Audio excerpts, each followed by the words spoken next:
കുറെ സ്വർണവും പണവും ഒക്കെ കിട്ടുമെന്ന് മോഹിച്ച് കാട്ടിലെ ഒരു പെരുമ്പാമ്പിനെ പിടിച്ചുകൊണ്ട് വരികയാണ് ആ നാട്ടിലെ പ്രമാണി അയാളുടെ മകളെ കൊണ്ട് കല്യാണം കഴിപ്പിക്കുന്നതിന് വേണ്ടി. ആ പാമ്പിനെ കൊണ്ടുവരുമ്പോൾ സന്തോഷത്തോടെ മരുമകനെ സ്വീകരിക്കുന്ന എല്ലാ ചടങ്ങുകളും അയാളുടെ അത്യാഗ്രഹിയായ ഭാര്യ ചെയ്യും. ഇതൊക്കെ ചെയ്യാനുള്ള കാരണം എന്തെന്നാൽ അയാളുടെ ആദ്യ ഭാര്യയുടെ മകളെ ഇതുപോലൊരു പാമ്പിനെ കെട്ടിച്ചു കൊടുക്കുമ്പോഴാണ് ആ പാമ്പ് കാരണം സമ്പത്തും പണവും ഒക്കെ അവർക്ക് വന്നു ചേരുന്നത്.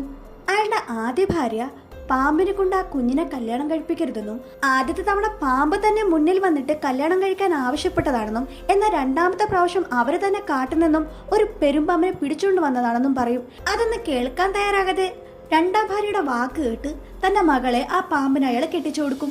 ആ പാമ്പ് ഒരു രാജകുമാരനാണ്, അവനിൽ നിന്ന് സ്വർണവും പണവും ചോദിച്ചു വാങ്ങാൻ മറക്കില്ലെന്ന് അവർ മകളോട് പറയും.